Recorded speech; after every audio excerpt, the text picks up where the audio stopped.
Ya, baik, Shalom, selamat berjumpa dalam mata kuliah hermeneutik PB Surat-Surat, teman-teman. Dan sungguh unik ya untuk mata kuliah ini karena tidak direncanakan bahwa kita akan berjumpa dalam mata kuliah ini, tapi ya kita imani atas izin dan rencana Tuhan, akhirnya boleh ada perjumpaan dalam mata kuliah hermeneutik PB Surat-Surat, meskipun perjumpaannya sekali lagi adalah perjumpaan via daring. Nah, belajar dari mata kuliah Islamologi semester lalu, saya mengikuti saran dari teman-teman untuk mengupload materinya di YouTube karena ternyata kirim video satu persatu itu lumayan memakan kuota, sehingga saya berusaha untuk menjadi YouTuber edukasi dan pada akhirnya puji Tuhan mungkin bisa dikategorikan berhasil. Nah, teman-teman, kali ini kita bertemu di mata kuliah dengan tajuk yang cukup berbeda ya, yaitu hermeneutik perjanjian baru, surat-surat. Nah, menarik karena sebelumnya juga saya sempat bertemu dengan beberapa di antara kalian dalam mata kuliah pengantar hermeneutik dan rasanya menyenangkan saja ketika saya juga diberi kepercayaan untuk semacam mengevaluasi hasil kerja saya di mata kuliah pengantar hermeneutik. Dan kali ini mari kita lanjut bahasan kita ke hermeneutik perjanjian baru surat-surat. Sebelum kita masuk dalam materi, saya dalam mata kuliah ini, sekali lagi saya meminta untuk jangan memasang ekspektasi yang terlalu tinggi karena ini masih di tengah pandemi dan saya punya jabatan di prodi, jadi agak sulit untuk memilah dan membagi waktu, sehingga tolong jangan pasang ekspektasi yang terlalu tinggi untuk mata kuliah saya. Nah, untuk mata kuliah ini, sepanjang semester hanya akan ada satu tugas. Dan tugasnya itu adalah akan jadi tugas akhir semester Anda. Jadi dari sekarang saya sudah minta Anda untuk mempersiapkan diri. Silahkan memilih satu perikop di perjanjian baru, tepatnya di surat-surat. Jadi terserah mau pakai surat yang mana saja, yang penting dia surat-surat perjanjian baru. Pilih satu perikop dan buat kerja hermeneutik dari perikop yang Anda pilih tersebut. Nah, tugas ini akan dikumpulkan awal bulan Desember ya. Jadi minggu pertama bulan Desember semua tugas ini harus sudah dikumpulkan, dikirimkan ke WA saya. Dan ini akan menjadi tugas akhir semester teman-teman, sekaligus satu-satunya tugas di semester ini. Semoga hal ini akan membantu teman-teman dalam hal memilah tugas, meminimalisir jumlah tugas karena banyak yang story bahwa banyak tugas sejak perkuliahan online. Semoga ini meminimalisir jumlah tugas Anda dan semoga ini membantu ya. Semoga pola perkuliahan seperti ini membantu teman-teman yang tinggal di lokasi yang susah jaringan. Oke, tidak akan berlama-lama, itu tugas Anda untuk sepanjang semester ini sambil tetap memperhatikan teori-teori dan pembelajaran yang akan saya sampaikan dalam kegiatan perkuliahan via YouTube. Oke, mari langsung lanjut pada perkuliahan atau mata kuliah yang kita tempuh bersama. Nah, teman-teman, tajuk bahasan kita dalam hermeneutik PB saat ini adalah tentang surat ya, hermeneutik PB surat-surat. Nah, mari memperhatikan bahwa dalam bahasa Inggris surat itu ada dua jenis ya. Ada yang letter dan ada yang epistle. Jadi ada yang letter dan ada yang epistle. Nah, letter ini bersifat biasa ya. Jadi surat biasa yang biasanya orang dia kirim-kirim, orang dia terima dari orang lain. Kadang dia bersifat resmi, kadang dia bersifat pribadi. Tapi ini untuk keperluan biasa, untuk menyampaikan informasi, untuk menyampaikan sesuatu. Ini letter. Nah, berbeda dengan epistle. Epistle adalah surat kiriman dan uniknya adalah epistle ini justru adalah surat yang digunakan dalam perjanjian baru. Ya. Kalau orang membuka Alkitab bahasa Inggris, entah KJV, NKJV, NIV, dan sebagainya, surat Rasul Paulus misalnya kepada jemaat-jemaat itu diterjemahkan bukan sebagai letter, tapi sebagai epistle. Nah, ini berarti kita tidak akan terlalu membahas banyak tentang letter, tapi kita akan fokus untuk membahas epistle. Epistle adalah sebuah surat kiriman ya. Jadi dalam surat kiriman ini dia dititipkan atau diberikan kepada orang lain untuk sampaikan kepada jemaat tujuan atau kepada orang yang dituju.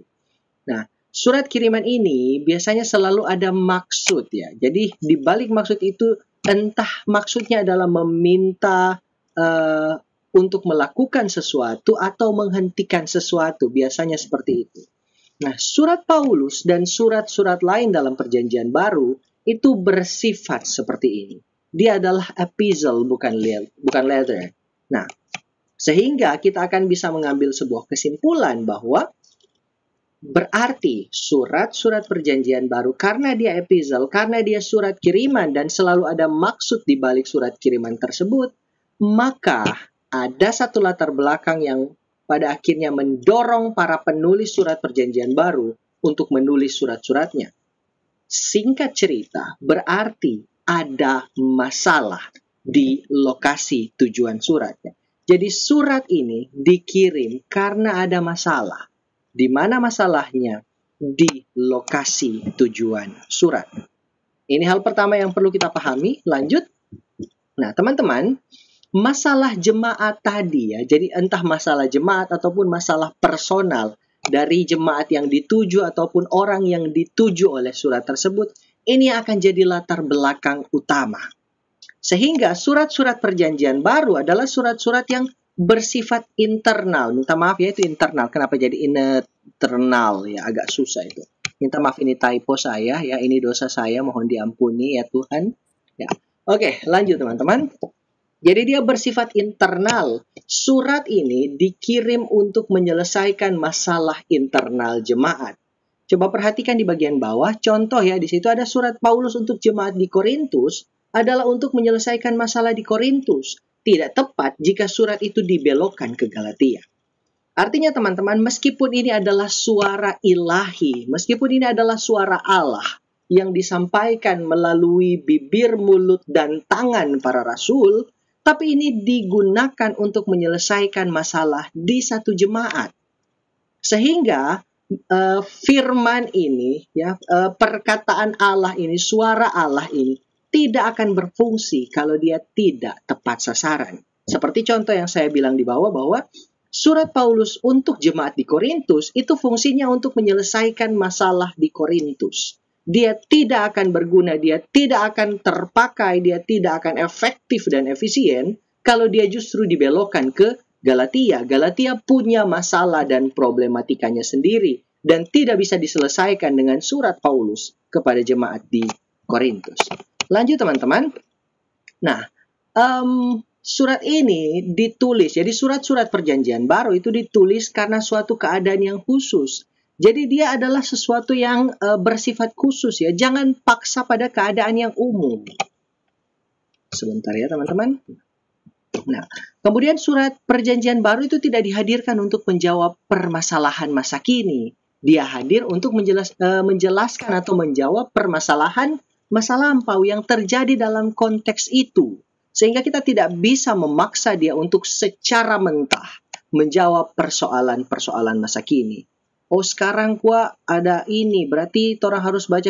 Tidak semudah itu teman-teman. Supaya dia bisa menjawab persoalan masa kini, maka kita perlu kinerja atau langkah hermeneutik.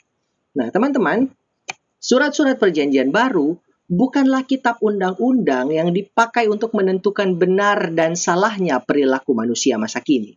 Ya, ingat bahwa surat-surat Perjanjian Baru itu adalah surat kiriman kepada jemaat-jemaat tertentu yang hidup di masa Perjanjian Baru untuk menyelesaikan problematika jemaat mereka, masalah yang sedang mereka hadapi, bukan kitab undang-undang yang akan kita pakai untuk menentukan, oh ini salah, itu benar, oh ini kurang tepat, itu tepat, dan sebagainya. Jadi tidak seperti itu. Fungsi dari surat-surat Perjanjian Baru tidak demikian.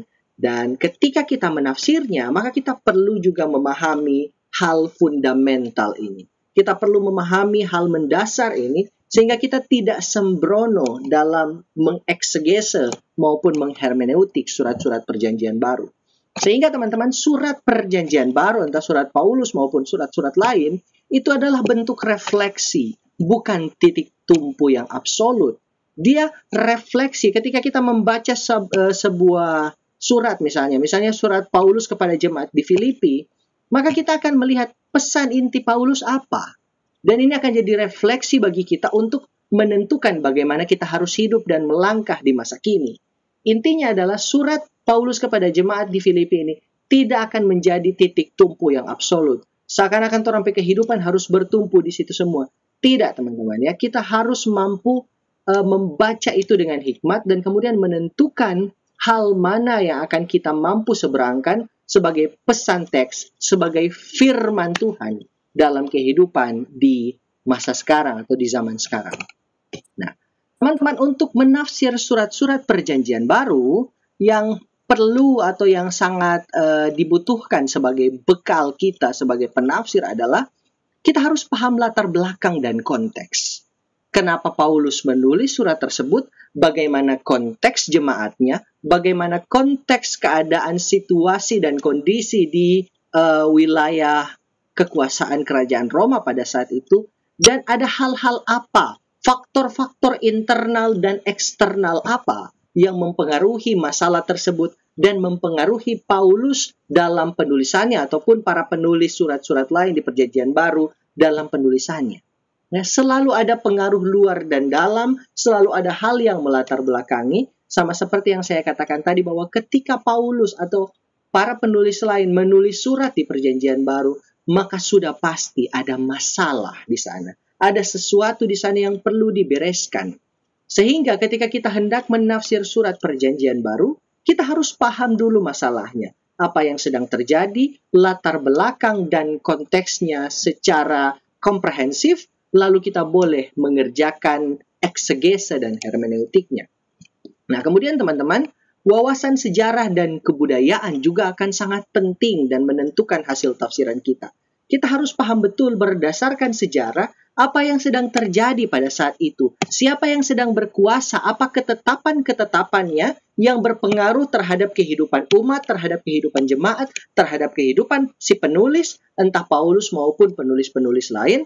Dan kemudian keadaan ini menentukan apa, ya, membawa penulis dan jemaat ke arah mana.